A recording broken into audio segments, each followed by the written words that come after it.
राना साहब, ये अब शायद शफकत अवान साहब वो वाहिद शख्सियत नहीं है जो पीटीआई के अंदर ये बात कहते हैं। गौहर खान साहब ने एक पैराए में कही, उसी रात पार्टी ने प्रेस रिलीज जारी की कि नहीं, उनके बयान को तोड़ मोड़ कर पेश किया गया। गो के बैरिस्टर गौहर खान साहब खुद एक वकील हैं, बड़ी नफी तुली गुफ्तगू करते हैं, मुझे नहीं लगता किसी ने तोड़ा मोड़ा। अली अमीन गंडापुर साहब ने इंटरव्यू के अंदर वसीम बादामी साहब को एक गुफ्तगू कही। लेकिन अगर मेजॉरिटी व्यू यही है कि ये फॉल्स फ्लैग है, ये झूठा एक पूरा ऑपरेशन है और 9 मई सिरे से कुछ है ही नहीं, और खान साहब कहते हैं मैं किस चीज़ की माफ़ी मांगू जो मैंने किया ही नहीं है, तो फिर कोई सियासी रास्ता तो नहीं बचता अगर आपकी लड़ाई इस नहज पर पहुंच जाए। राना साहब देखिए, सियासी रास्ते वस्ते की तो कहानी दूर की बात है। क्या पीटीआई के मेन लीडर्स की वीडियोस मौजूद नहीं है उस दिन की कि कोर कमांडर हाउस जाना है, जीएचक्यू जाना है, और जब शफकत साहब की सरगोदा की जो बात कर रहे हैं, मियाँ वाली में जो सैकड़ों लोग पीएफ बेस पे हमलावर थे उसकी दीवार गिरा रहे थे, जहाज़ जला रहे थे, ये जो मुख्तलिफ़ कंटोनमेंट्स में अचानक सब जगहों पे जाके आईएसआई के ऑफिस पे, पेशावर में, मालाकंड में, ये क्या सारा इत्तफाकिया था? इसमें चेहरे नहीं पहचाने जाते, इसमें पीटीआई के वर्कर्स नहीं थे, लीडर्स नहीं थे, और उनको जिनको छोड़ दिया अब वर्करों को सज़ाओं के बाद, मतलब किसी की ज़मानत करा दी, अब जब सज़ाएँ हो गई हैं तो उनके पीछे फैमिलीज़ के लिए इनकी ना वकला की टीम जा रही है, ना उनके अपनी जो उनकी कोई फैमिली के सफरिंग्स हैं उनकी। फैसलाबाद में ही कई सज़ाएँ हो चुकी हैं, आप ज़रा चेक तो कराएँ वर्कर्स का क्या हुआ। 26 नवंबर को जो लोग आए थे, कुछ की सज़ाएँ हुई हैं, कुछ को ज़मानतें हुई हैं, और वो दोबारा आना होता है तो कोई लाने वाला नहीं है। पहले तो गाड़ियाँ हायर करा के लेके आए थे।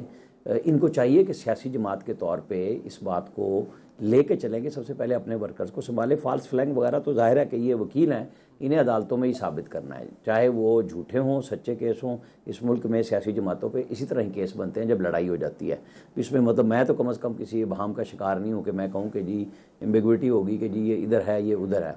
बिल्कुल है, एक लड़ाई चल रही है, खान साहब ने बनाई भी अपनी फ़ौज से लड़ाई है, मोहब्बत भी उन्हीं से थी, नफ़रत भी उन्हीं से है, और वो कहते हैं मैंने बात भी उन्हीं से करनी है। ये भी नहीं है कि वो कहते हैं कि जमहूरियत में आप सियासी जमात से, जैसे असद कैसर का मैं बार बार नाम लेता हूँ हमेशा से, कि जिन वकला को वकालत करानी चाहिए थी उनसे सियासत करा रहे हैं, जिन सियासतदानों से सियासत करानी चाहिए थी उन्हें पीछे बैठा दिया है। जैसे असद कैसर टाइप लोगों को आगे लाते, जो मेन स्टालवर्ड हैं, उनको इख्तियार देते और एतमाद करते। अब एतमाद की आलम यह है जो अभी आपने कहा, बल्कि आपने थोड़ी बचत कर दी, उस प्रेस रिलीज़ में ये नहीं है कि बैरिस्टर गौहर की बात को गलत समझा गया है। उन्होंने कहा है कि ये बात ही गलत है, ऐसी कोई बात नहीं है। जो शेख वकास अकरम साहब ने ट्वीट भी किया, प्रेस रिलीज जारी भी की, वो बिल्कुल अपने चेयरमैन को उन्होंने पब्लिकली धोया है। और चेयरमैन आज धो रहे थे कि जनाब सेक्रेटरी जनरल साहब का ना तो कोई अपना ओहदा है, ये नामजदगी इमरान खान से है, नोटिफिकेशन नहीं हुआ उनका, क्योंकि हो नहीं सकता था। वो फिरदौस शमीम नकवी साहब भी कर रहे हैं, और उन्होंने तीसरी दफ़ा खुद ही रिज़ाइन दिया और खुद ही वापस ले लिया, क्योंकि वहाँ पे बात नहीं की उन्होंने।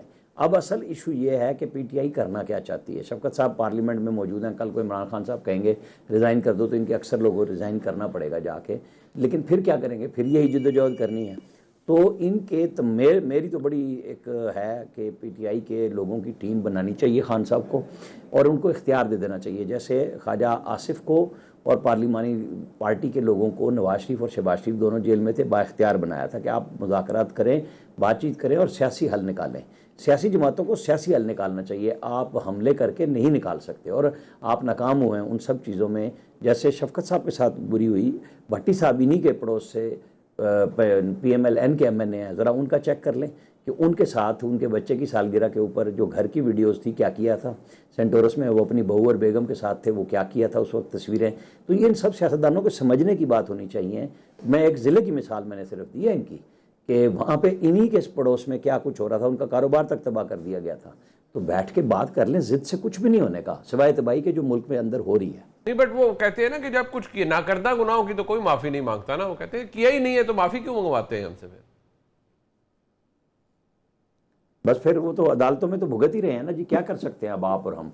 अगर वो चाहे वो 10-10 साल की हैं या 3-3 साल की सजाएं हैं, तो फिर आपको हाई कोर्ट्स में जाके उनके बारे में अपीलें करनी चाहिए फौरी तौर पे। मतलब एक टेक्सला का कत्ल केस था 26 नवंबर के केस में, उसमें वर्करों को सजाएं हो गई हैं, उन्होंने इतराफ़ कर लिया। एक सिपाही की जो शहादत हुई थी उसके ऊपर इमरान खान उसके मरकजी मुलजिम है, अब अगले शायद चंद दिनों में उसका ट्रायल शुरू हो जाना है, और वही गवाह हो जाएंगे उसका फैसला जो उन्होंने माना है कि हमें, क्योंकि पार्टी की लीडरशिप के कहने पे लोग आते हैं ना, ऐसे तो नहीं आते खुद ब खुद चल के कि वो इश्तिहाल भी ना दिलाएं और वो पागल हैं, कुछ कोई जीएचक्यू पे पहुंच जाए, कोई वहां पे कोर कमांडर हाउस पे, कोई पीएफ बेस मियां वाली पे पहुंच जाए। ऐसे तो नहीं हुआ करता। मैं एक बात है, ये कौसर काजमी साहब, ये आप लोग क्या ऑप्शंस ये खुद देते हैं, लेकिन इनसे अदालती केसेस का तो फर्क नहीं पड़ता। नहीं, ये जरा सुन ले वजीर दिफा ख्वाजा आसिफ साहब क्या कह रहे हैं। मैं जरा जानूंगा कि क्या मौकफ है हुकूमत, जमात सबका।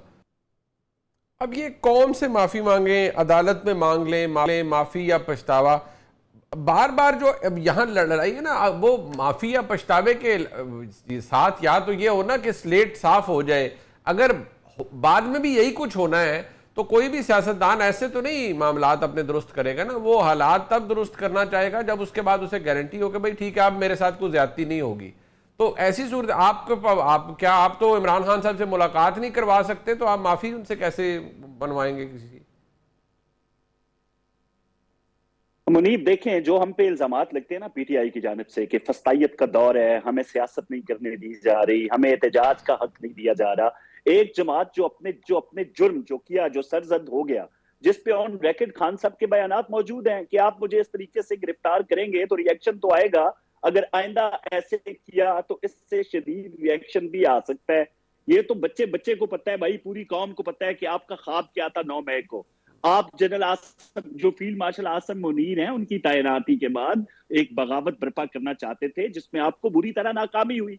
अब जब आप माफी नहीं मांगेंगे, जो अफसाने 9 मई के हवाले से जब आप उस पर शर्मिंदगी का इजहार नहीं करेंगे, तो फिर पंजाब हुकूमत हो, वफाक हो, उनसे आप एहतजाज का या जलसे जुलूस का हक कैसे मांग सकते हैं? क्योंकि हमें तो पता है अगर आप दोबारा आपको हक दिया जाए, जो कि आपका एक जमहूरी जमात का हक होता है, लेकिन आपकी जमात अपने किए पे कायम है, वो दोबारा उसी तरह का रद्द अमल दे दे, तो बतौर हुकूमत हमारा ये फर्ज है कि हमने अवाम की जानो इमलाक की हिफाजत करनी है। हमने उनकी तनसीबात जो सरकारी हो या निजी हो, उनकी हिफाजत करनी है।